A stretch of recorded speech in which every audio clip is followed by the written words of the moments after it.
This episode is brought to you by Purgrain, a proud sponsor of this year's Pigeonpalooza. Made in Pennsylvania by the family-owned Albright's Mill, Purgrain provides sparkling clean, naturally balanced feed for racing and show pigeons. With quality ingredients and a trusted reputation among pigeon fanciers, Purgrain helps you give your birds the very best. Learn more and find a dealer near you at purgrain.com. That's Purgrain.com.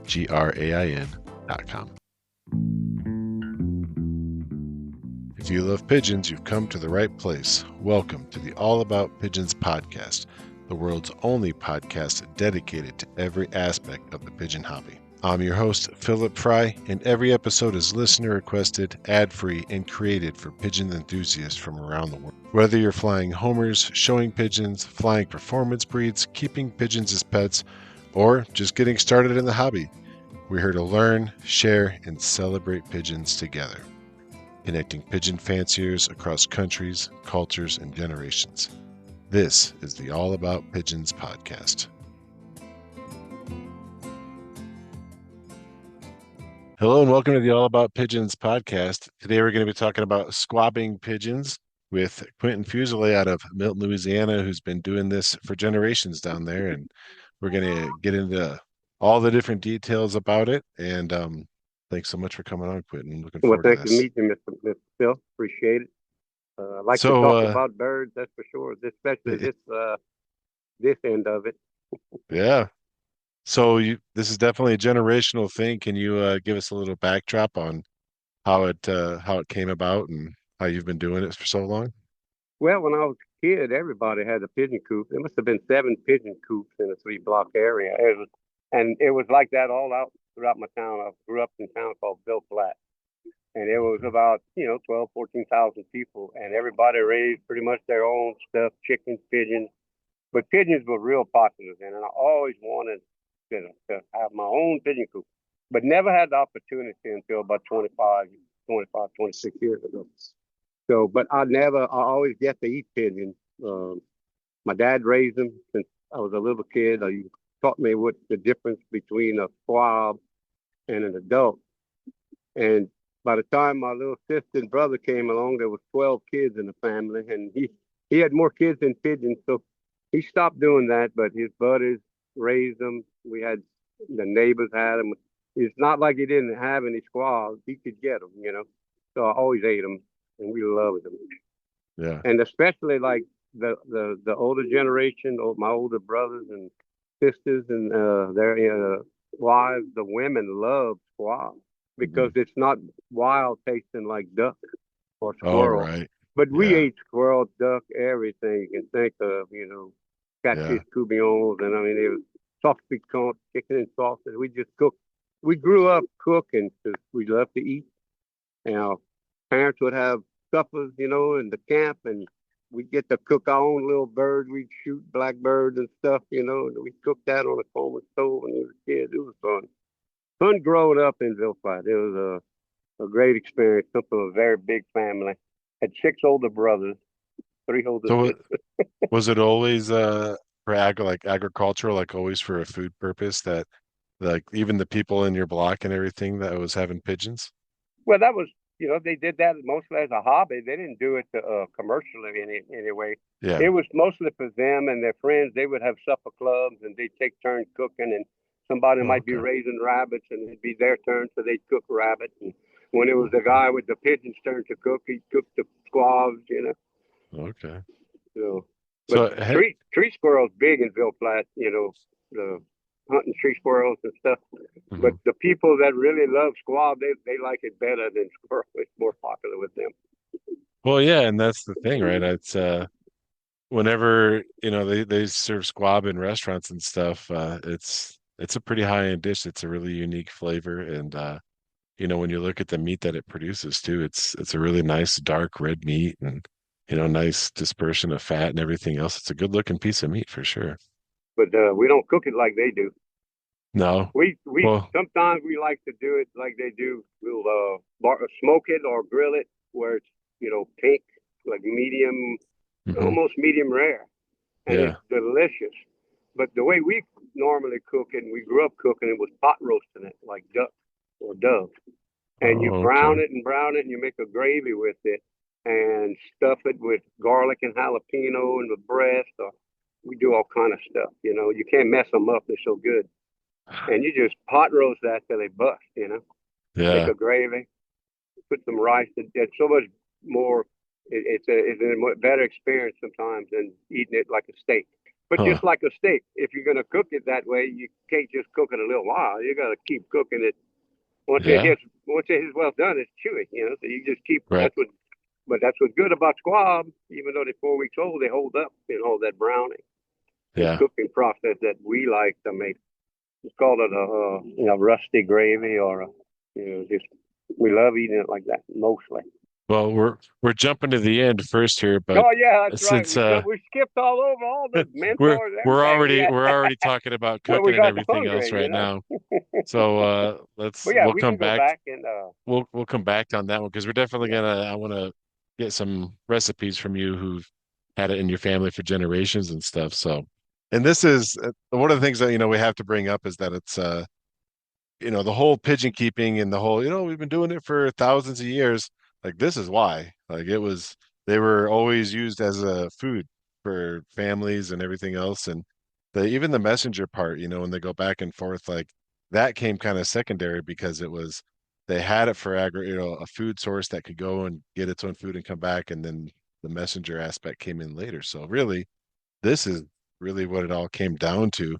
And so right now, everyone's kind of got like chickens, right? Like chickens are kind of having their heyday right now with the backyard stuff and Since all the the tractor pandemic. supplies and stuff. They're making it, happen. But yeah, so for thousands of years it's been pigeons and dovecotes. So, what do you think what's the big difference between like how people used to do it thousands of years ago and then like perception that we have on it now? Like why aren't people taking advantage of this food source?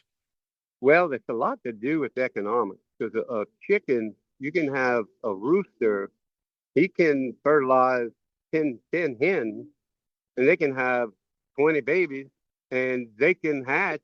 And the day they hatch, they're on their own. So in the space you put 100 pigeons, so you put 50 pair of pigeons, you'll get, you have to have a mom and dad for each two babies that each cycle. You have to be fed. They don't do anything for 4 weeks. So they're helpless. They're slow growing birds. So the chickens, you can put thousands of chickens in the space you only have 100 pigeons or a few hundred pigeons just because of that. And not having to worry about just making sure that the chickens are secure so the predators can't get them. But the mama takes care of them, if you hatch them naturally. And if you brood them yourself, then you grow them out. And when they get, 6, 8 weeks old, they're eating on their own. And in 6 months, they're producing 250, 250 eggs a year. In Yeah. fact, they make my little operation here. I just have about 60 hens. We get maybe sometimes 2 dozen eggs a day, at $5 a dozen. Hell, my wife probably, she gets the egg money. She probably gets more spending money than I do with the pigeons. Tell them $12 a pound. So Yeah. it's a big thing with economics, also the space. And you've seen those things in Arkansas, those big old warehouses with thousands of baby chickens. It's Yeah. just enormous, and it's just numbers and numbers. And the Yeah. pigeons, that's why a lot of it's kind of a dying thing altogether for food because of the cost and because a lot of people don't know too much about it. It's kind of like most of the pigeon breeders are in their 60s. I was talking with Paul Fontenot. He's a Texan pioneer. He's raised pigeons all his life. And he's a club member and he's talking to his buddies and they go to the shows and there's no young people there. It's Mm. like, they're the youngest people out the bunch and they're in their 60s. Yeah. So that's kind of what is, and it's sad to see that, one day this might, but I have a grandson. He's almost 5 years old. Who knows? His cage will still be here. He might, because I got two boys and a son-in-law, and son-in-law likes it, but they're busy working. They don't have the time really right at this point. Maybe when they retire, they can kind of because they love eating the pigeons. They love the squabs. Everybody Yeah. that's eating it love it. Yeah. And so But when it they comes also in the dove coats, there were also a lot of it was grown. not only for food but for fertilizer That's and right. for Yeah. feathers. And Mhm. they all, they always utilized. In those days, they never threw anything away. They Right. found something to do with every part of the bird. Yeah. So it was, Yeah. and you see them over here in Louisiana. We have several around the Baton Rouge area and around the plantations in Washington, and it's big, enormous, dovecotes. Yeah. And then, they could be sustainable then with all the growing and people the crop. But if they ate sugar cane around here, then they'd do fine. Right. Yeah. I know we were Yeah, talking about that that earlier too sugar about, cane is taking over the rice fields, and yeah. it's a money Yeah. making crop. Yeah. We were talking about earlier about the dovecote, like the original way of, because if you look at it that way, it's pretty hard to beat. Yeah, Chickens in today's world, they can really fit into this like kind of like Walmart corporation. Like they can go right into a factory and eggs, and their babies can just right off the bat just start growing on chick feed. But yeah, yeah, the old dove coats, you could have pigeons in there. And if you're in an area with, fields or places for them to forage, they can go out and, you have no investment. You're not putting up fences for that livestock. They go out, that's they take right. care of their own. You All you know, gotta be, all you gotta do is be careful not to fall off the ladder when you're climbing way up to the nest box. all right, yeah. Some of those are pretty wild though. I Yeah, mean, they're very intricate. I've seen them. yeah, We talked about books, reading books and stuff, and a lot of people never research much, and they get out of pigeons in 2 years because they never did really get the hang of what is needed. But these hmm books are by Wendell Levi, The Pigeon, and it's just a hmm history of pigeons. The first part of the book is nothing but about, like we were talking about in the ancient times, there were tough coats everywhere, and they show this diagram of the inside of one where the ladder goes up to the yeah. nest boxes, and it's like you have to slide, and it's like in a library, when you That's got what I those was gonna say. libraries, Yeah, the ladders that slide, like yeah, you're going from one nest to the next, checking to see if they're ready to yeah, come out. Now another thing about that sustainability was the Johnson Pigeon Ranch in California, it was around L.A., California, and okay. it That was by the flooded. river, right? Yeah, that's the one that flooded, and Yeah. they had a deal where it was such the way they did it was they pulled the squabs out at 3 weeks old. Okay, now I don't know if they put them in pens and pumped them a little bit to finish them off for that last week, or they ate them then. That way, you didn't have a bunch of squabs falling out the nest from way up on the side of that barn.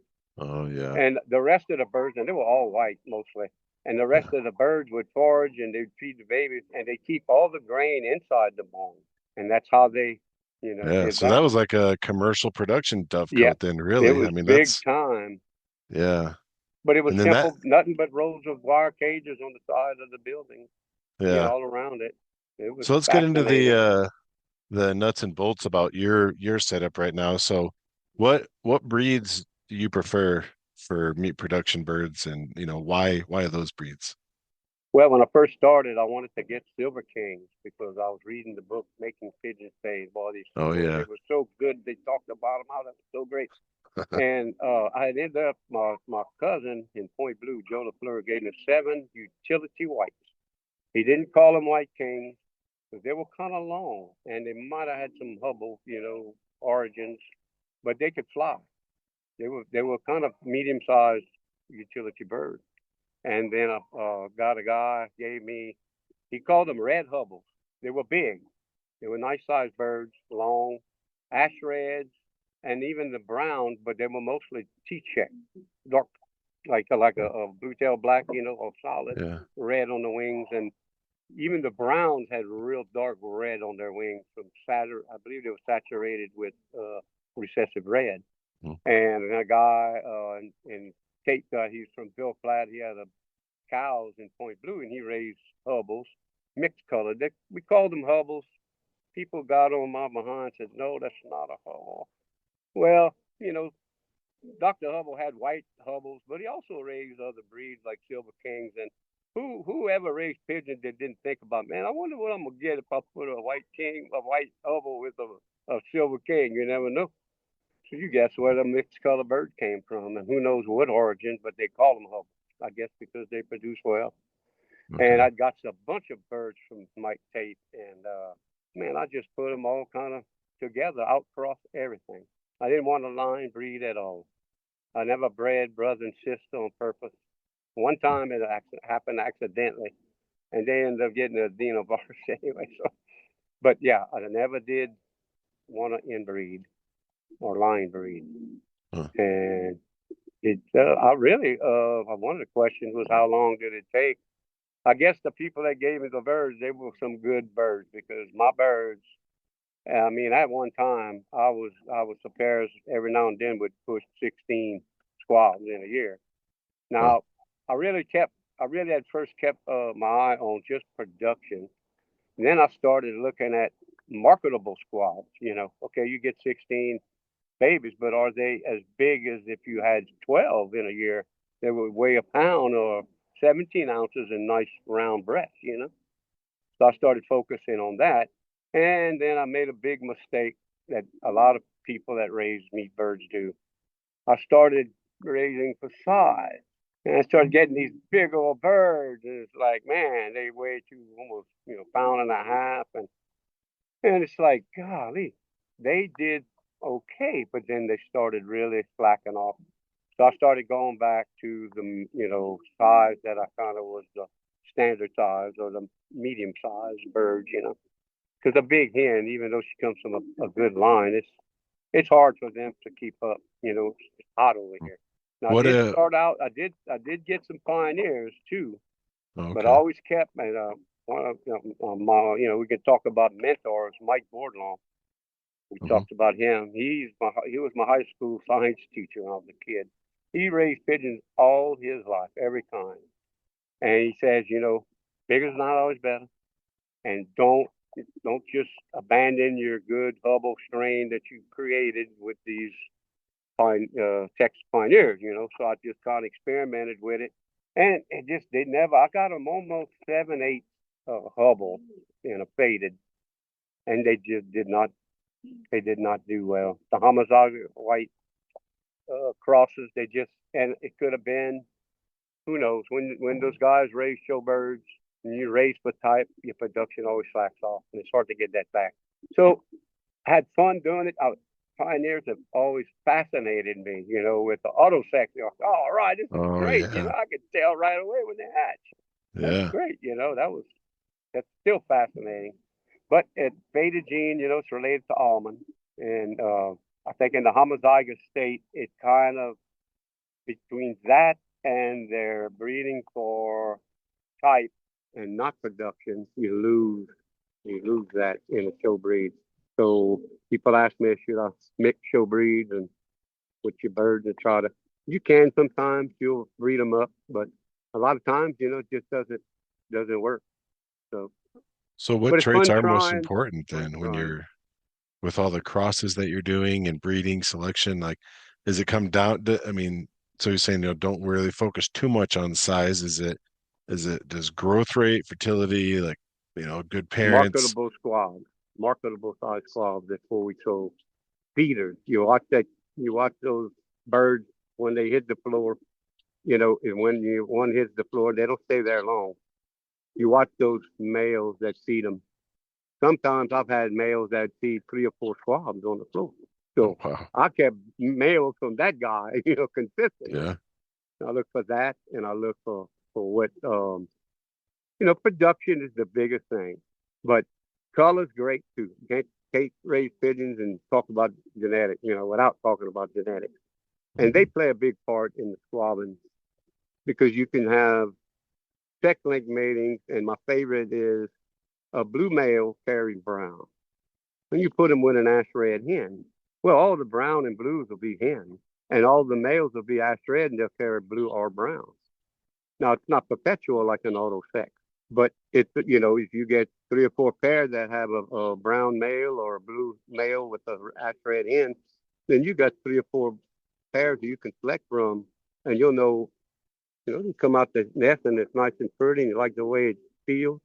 But if you know it's a hen, and this pair put out a nice looking cock, and they're not inbred, and you might get a good, it won't be sex linked anymore, but it's a good tool. Genetics is a great tool in utility breeding. So since these are all going, to the plate, they're what you're feeding them is eventually going to come back. So obviously you're not pumping them full of antibiotics or anything like that, are you? I mean, No, how I do have a you? feeding program. That's what's beauty of pigeons. They don't need all that. They are genetically indisposed to feeding their babies and making a protein substance we call crop milk.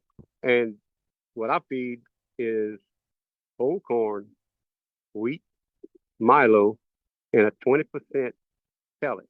Now, the pellet they get, why does the caged bird sing? Well, you have to give them the enclosed aviary system. So you have to give them everything that they need. Now, the pellets, they have a lot of vitamins and stuff. And then once a week, I get a vitamin mineral mix it's from Natural. I get it from Eagle Pigeon Supply in Jeanerette. Ed Menville runs that, and he's been one of my mentors also with, taking care of pigeons and stuff, good on medications. And so once a week, I get some wheat, clean it real good, put some wheat germ oil blend, a couple of tablespoons of that mineral mix. It smells like cake mix. It's pink. Pigeons love it. I top dress that once a week. And I mean, they come from everywhere. They're just jumping to feed them. Huh. And helps the bones, the squab, the development of bones and feathers and stuff.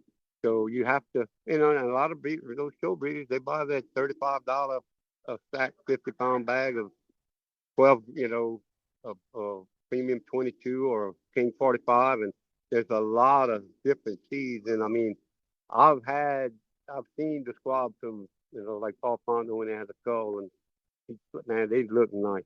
They do. They look Yeah. as good as mine, but it's expensive. And I've actually tried that a few times, and they love it. They love it.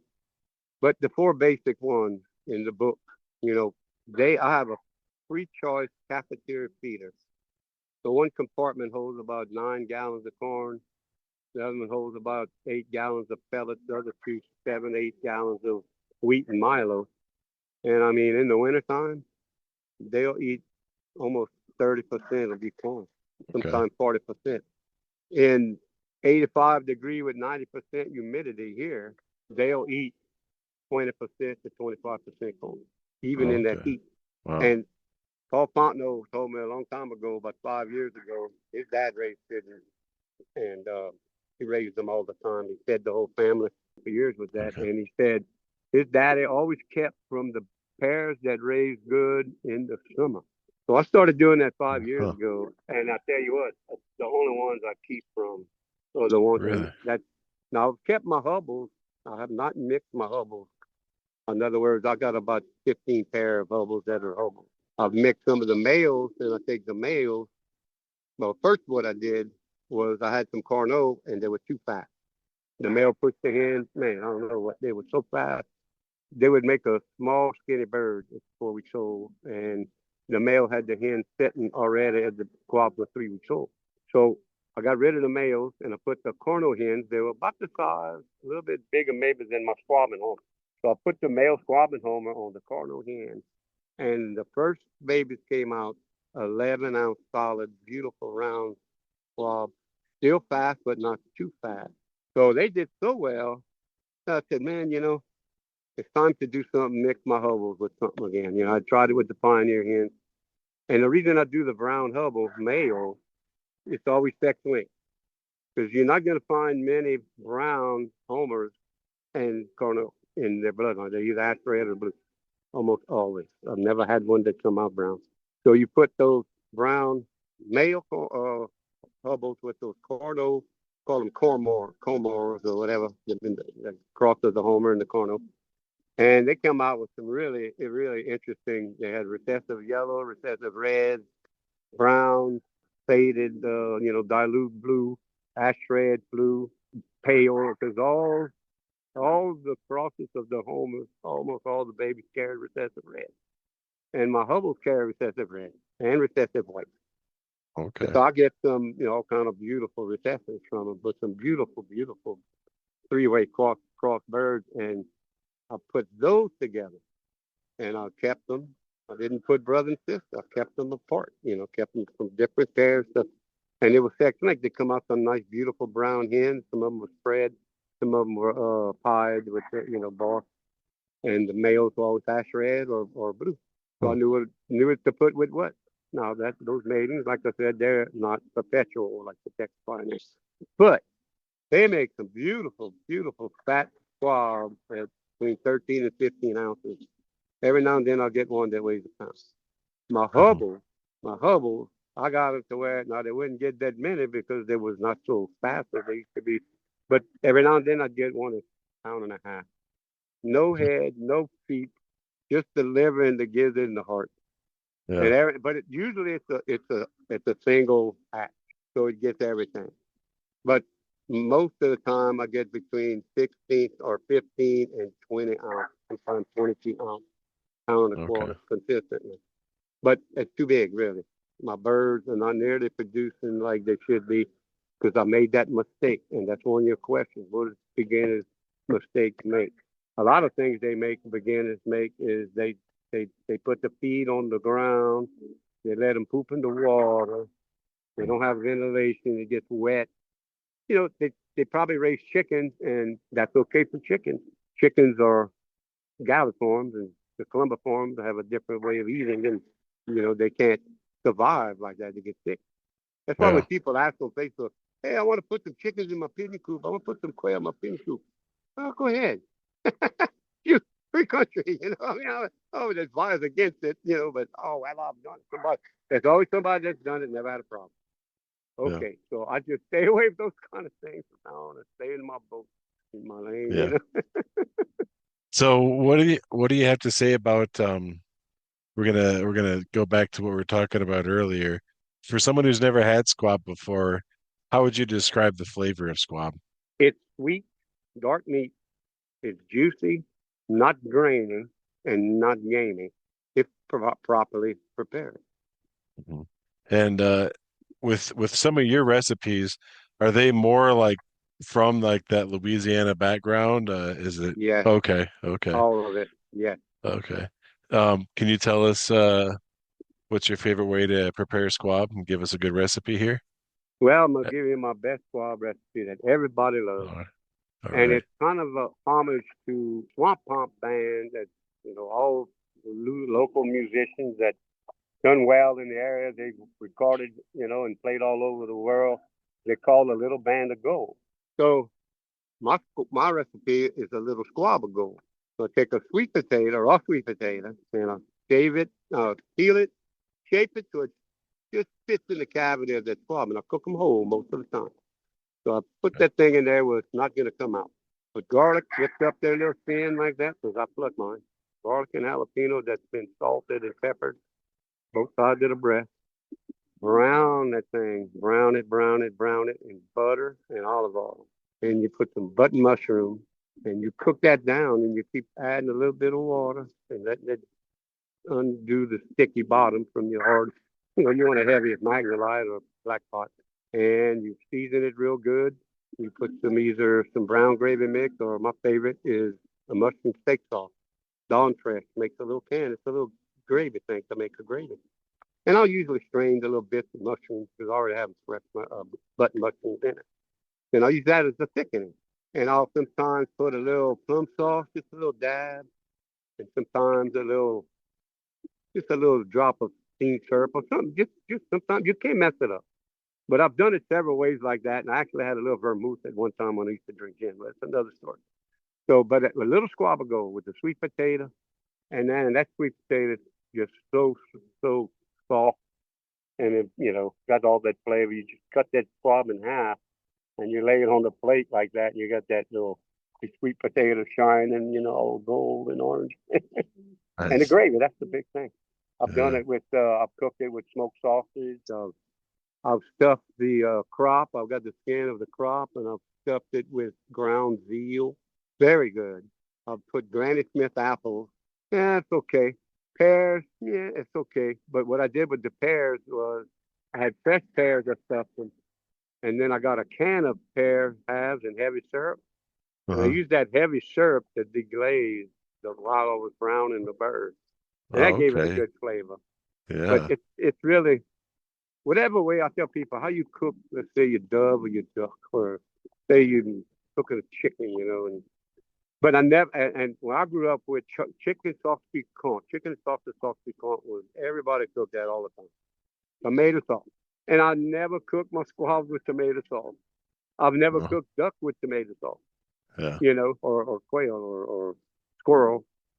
But chicken sauce piquant. But then everybody asks me, you ever make it with the tomato sauce? No, I think it's delicate and just perfect with not too much of a different thing. Mushrooms pair well with it. Rosemary pairs well with it. Okay. Really, a really garlic herb and put I take some garlic and whole garlic and slice them in big chunks and put that in there when I'm browning. And when they get soft and brown to meat, I see one that's just about to fall apart, and I'll pick that out instead. It's fun cooking them, so it's a blast. And Yeah. people, I know that one of the questions, what do people have never eaten it? There's like my son-in-law's friend was helping him move and clean the house that they were renting, and I said, man, I'm gonna cook some squab for y'all. Y'all been working all day and getting it ready for my granddaughters, and the guy sat there for 20 minutes and didn't say a word. He was just licking his fingers, man, like nothing but bones. I said, man, how you like that? Man, I didn't think it'd be that good. You never eaten Yeah. it. Like, all my friends, all my son-in-law's friends, man, it's like, when you gonna cook us some squab? So I keep some squab for myself. Some that got like a bad, like a scar on them, or they got a bobo, and dark skinned or something, a cold, whatever. So those are the ones I keep to cook for me and my family and friends. And Okay. there's nothing wrong with them, but they don't look good. Right. I don't want Yeah. somebody look at it and say, oh, what's that on his breast? Man, they got a bobo. You eat ducks. You shoot ducks with a shotgun, and you don't care about the Right. bobo. You're spitting pellets out with Yeah, that it's like, food. but I can't do that. I don't want to mess up my little business. Yeah. Right. People rave about it. A lot of people don't.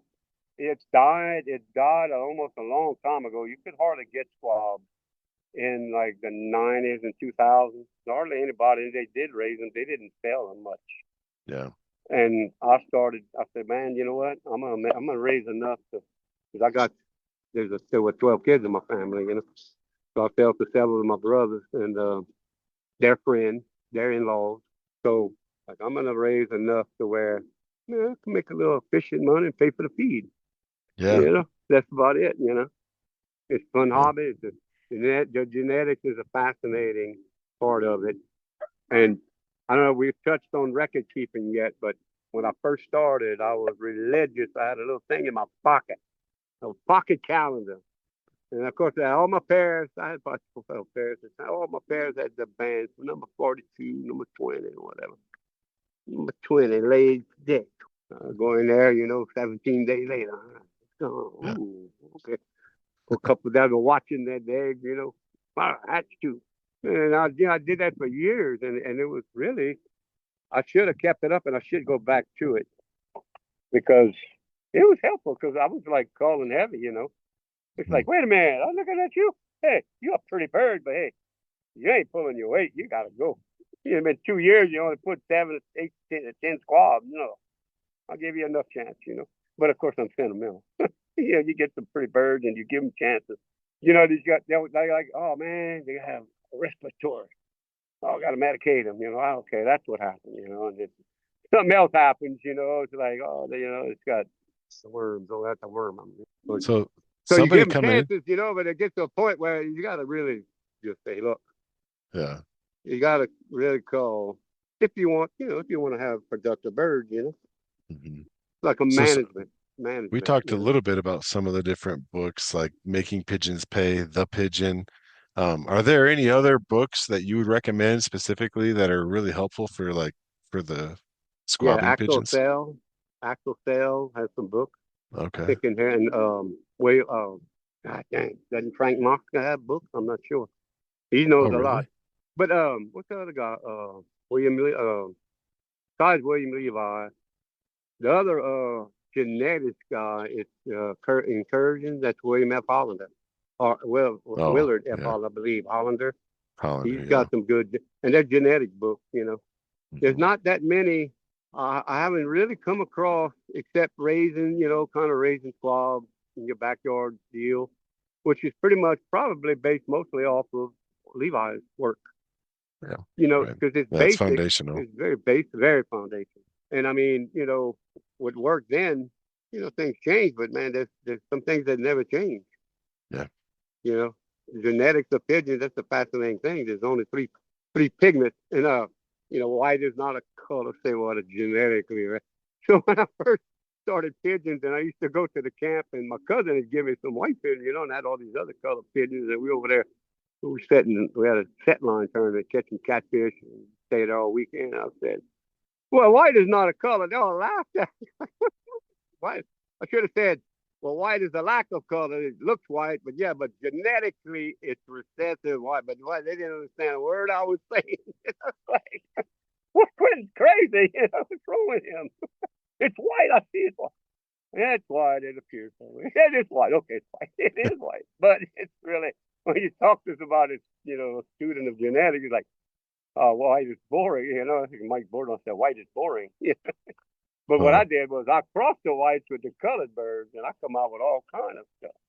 Well, Because that's what I did yeah. when I first started. I had the Delty whites, the Hubbles, and Hmm. man, I just outcrossed, and I come out with. Let me tell you, I don't believe I ever had. I might have had an almond one time, but I've had, man, opal, well, which is killing me right now, dominant opal. Very hard to detect in brown birds. And I have a lot of brown in that family. But I'd indigo, I'd get recessive white, recessive red. I'd get these birds got all kind of stuff in them. I'm trying to think of the other ones. Grizzle. Oh my God, grizzle all over the place. That's dominant. But grizzle's so pretty, but and then I got these recessive reds and pied, or they have a combination of pied, I think classic grizzle on the neck, because they have white shoots they look like white hairs coming out the back of their head. But they start out almost solid red with a little bit of white, and it looks like a little grizzle. But then it starts growing, and you get some white, solid white, almost like a tiger grizzle. And all of a sudden, that bird molts out to almost mostly white. And I was told that it's bronze that's causing that. I always thought it was recessive white, but a hen can't carry recessive red hen can't carry recessive white. She's just recessive red. Now a male can, but it was like that's really not what it was. And boy, that's the fascinating the changes. They just evolve, and they just get whiter and prettier every day. Fun to watch. Well, we definitely we're coming up against the clock here, and I think we So got we're through gonna like have to take half the notes of what we questions. covered so we can cover some other stuff next I time. was We we got missed like a through lot. half the I questions got notes. I wanted to go through with you. I mean, it's It's such a a lot. big side of the hobby. I So really wanted to fascinating. cover a lot of it, and So there fascinating. is a Facebook group, Squabbing Pigeons, and there's a lot of pretty active people on I there think I'm on too. there. Yeah, right. I I think think one of my birds made the photo, made the front cover a few years back. okay. It was a There you go. recessive red crossover. Yeah, Yeah, because as far as I know, there's no like actual that's like Sarah. how That's Miss there's Sarah, right? But other clubs. Miss Sarah's the moderator. Sarah I don't know who the Patinski, I moderator. think. Yeah, Yeah, it's just called Squabbing Pigeons. I'm a yeah. member on there, and I kind of I track believe on that. see what's going on. Yeah, and is it just squabbing pigeon? And they have a pair of Polish link, black with the white bars on the picture. Is that the one? Maybe. I think they have a picture of Polish link, the black one Okay. with the white bars. Yeah. It seems like there's pretty. I know you've had posts on there I've before been too. I So posted on people ask questions about yeah. like how do So you it's process your birds and all that and stuff. right. Yeah. So it's a So good it's good easy. resource for people to come into, and Yeah, and I try to we're not be definitely too mean on Sometimes I get mean. I guess people say, well, it's like they say some weird bizarre. Maybe not on that side, but some people say, did you ferment your bird food? Like, no, I don't really do that. Why don't you read a book? How many books have you read? Let's see. Like, I'll take a picture of 5 books I have. I read huh. periodically. I read books. I really think that people should read, because if I would have read the book how to build a pigeon coop the first time, this would have looked like not that over there. It looks like a Hey, you know what Like do they say? something It's came out of a. nothing's more permanent than a temporary solution that works. So if you Yeah, found that's it, right. then Yeah, it got me going, and then I started reading more, and then I understood what people were talking about. That's another thing. You yeah, need a double nest box. What's that? Read about it. They got a diagram and everything. yeah, So it's useful. Books are very useful, but also people, reputable, good breeders, they're a boon, and they're dying breed too. It's even the fancy. Like, it's sad, but we're gonna try to get the younger people.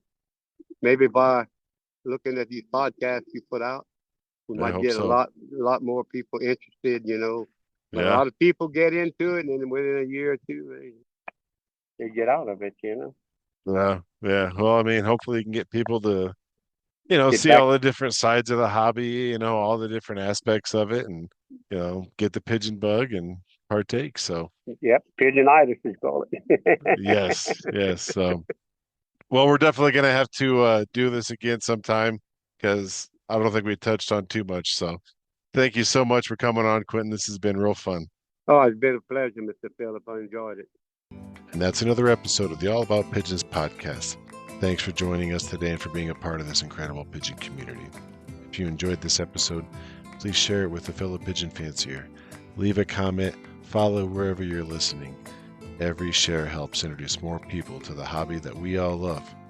You can find our one-of-a-kind merchandise, support our nonprofit mission with a donation, and explore all the different resources we have available for you at pigeonpod.com. That's pigeonpod.com.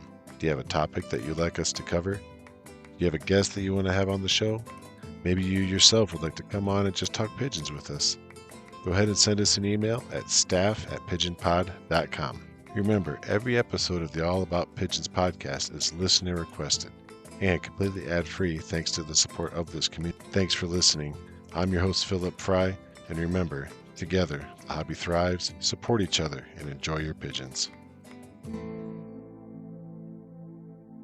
This episode is brought to you by Purgrain, a proud sponsor of this year's Pigeonpalooza. Made in Pennsylvania by the family-owned Albright's Mill, Purgrain provides sparkling clean, naturally balanced feed for racing and show pigeons. With quality ingredients and a trusted reputation among pigeon fanciers, Purgrain helps you give your birds the very best. Learn more and find a dealer near you at purgrain.com. That's Purgrain.com.